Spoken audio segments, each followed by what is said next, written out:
예, 차이나 TV 이어가겠습니다. MTN 이종구 부장과 함께합니다. 어서 오십시오. 안녕하세요. 네, 안녕하세요. 먼저 중국 증시에서 주목해볼 만한 주요 이슈들 어떤 것들이 있었는지 이것부터 한번 정리해 주시죠. 예, 일단 뭐 지금 전 세계적으로 다 코로나 이슈가 큰데요. 지난번 6월 달에 한번 코로나에 관련한 그 자료를 하나 이렇게 소개해 드린 적이 있는데, 그 자료를 보시면 이제 4월 달 글로벌 백신 접종률하고 이제 2021년 그러니까 올해 말 이제 그 접종 이제 시나리오를 나타내는 표가 있습니다. 여기 보시면 미국이 먼저 이제 좀 앞서가는 듯 보이나, 그러나 이제 21년 이제 그 말 보면 미국뿐만 아니라 오히려 미국은 약간 정체되어 있는 느낌이고, 중국, 그 다음에 아시아가 이제 굉장히, 또 호주, 그 다음에 캐나다가 이제 가장 접종률이 높은 이제 그런 모양새를 나옵니다. 근데 이 말씀을 왜 드리냐면, 지금 중국 코로나 백신이 지금 10억 회분 접종을 이상을 했다고 합니다. 이게 굉장히 크죠. 그 올 상반기만 해도 뭐 30%, 40% 내외였는데 지금 10억 회분이라고 하면 인구 대비해서 거의 접종 대상한테 다 맞춘 그런 꼴입니다. 네. 예, 그래서 이게 지금 상당히 지금 좀 고무적인 부분이라고 볼 수 있는데요. 요거와 이제 좀 또 상관없이 이제 그 지금 또 하나 우리나라 국내 분들이 중국하고 이제 홍콩에 이제 투자를 많이 하시게 되는데, 한국인들이 지금 중국 홍콩의 그 어제 일자 기준의 보관 금액이 가장 큰 금액의 이제 종목을 좀 나열해 봤습니다. 지금 중국 같은 경우에 그 맨 위가 항서제약이고, 이제 두 번째가 이제 중국 국여, 그 다음에 귀주 모태주, 그 다음에 이제 BYD, 융기실리콘, 이렇게 해천미업 이런 식으로 쭉 나와 있는데, 요 금액이 이제 그 1, 2, 3, 4등에서 거의 5억 달러, 한 6천억 원 정도 어마어마하게 크죠. 그래서 요 금액에 대한 이제 포지션들을 보면, 이 지금 대부분 1위에서 10위까지 이제 주가 흐름을 보면 대부분 이제 굉장히 큰 고점을 갖다가 최근에 많이 주저앉은 모습이에요.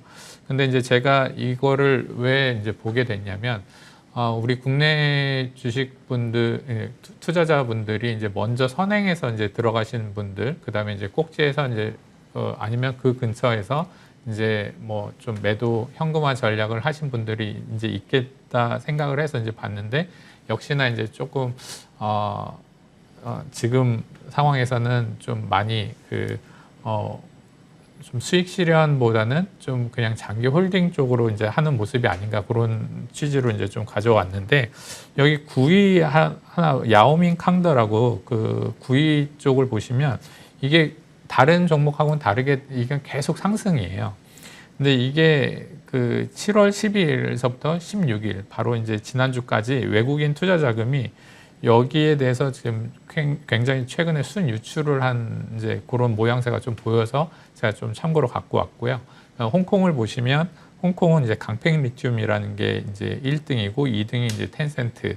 그다음에 이제 우리나라에서 이제 하고 있는 저기 그 ETF 부분 있습니다. 그래서 요거 뭐 글로벌 뭐 일렉트로닉 뭐 비클인가요? 뭐 아무튼 요렇게 그 ETF가 있고, 그 다음에 이제 저 10등에 이제 우시바이오라는 종목이 또 가지고 있습니다.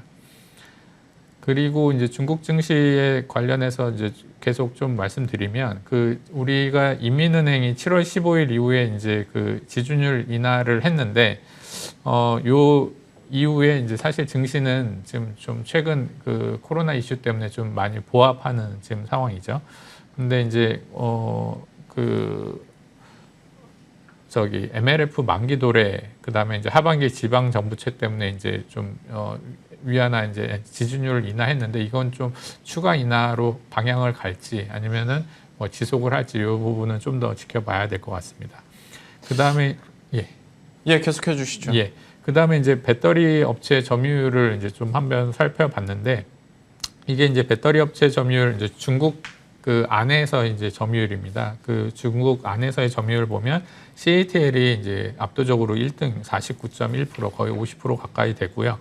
여기 이제 특이한 사항이 우리나라 기업 LG 화학이 이제 7.2%를 자리 잡고 있다는 그런 사실입니다. 그 다음에 이제 그 중흥통신 그 ZTE라고 불리우는 요 회사가 지금 그 완성차 업체인 이치그룹과 기술 협약을 맺었습니다. 그래서 이제 자율주행, 스마트 운전석, 그다음에 스마트 커넥티드 카 등의 이제 기술 협력으로 최근에 좀 많이 올라와 있는 그런 상황이고요. 그다음에 이제 그 DFD 화학이라고 다블다 화학이라고도 얘기를 하는데 요 그 회사가 그 이제 비아디하고 그다음에 푸농테크하고 엔챔하고 그 6불화 인산 리튬 판매 계약을 체결함으로써 최근에 굉장히 크게 올라와 있는 상황입니다.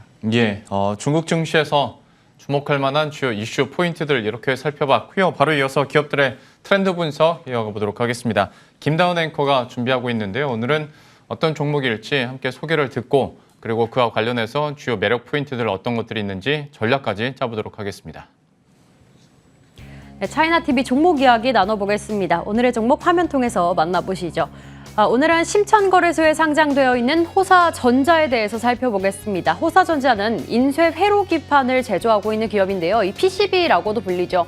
인쇄 회로기판은 통신 설비뿐만 아니라 자동차, 반도체 칩 굉장히 다양한 곳에 사용이 되고 있는데 호사전자의 인쇄 회로기판의 경우에는 통신 쪽과 자동차 쪽에서 주로 만들고 있는 상황입니다. 주력 제품이 그 두 군데서 나오고 있는 상황이고요. 이 전체 매출의 50% 정도가 해외 쪽에서 발생을 하고 있기 때문에 해외 진출도 굉장히 성공적이라는 평가를 받고 있습니다. 앞으로 5G 기지국 건설의 수혜주로도 뽑히는 종목 중 하나인데요. 다음 페이지 한번 확인을 해보시죠. 호사전자 시가총액 체크해 보도록 하겠습니다.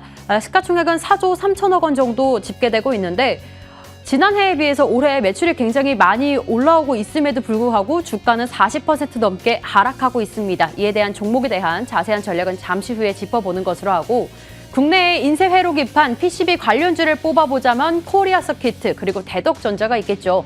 대덕전자를 대표적으로 가져가 봤습니다. 시가총액은 8천억 원 정도 집계되고요. 매출은 2,400억 원 정도 나타나고 있습니다. 이렇게 오늘의 기업에 대해서 체크해봤습니다.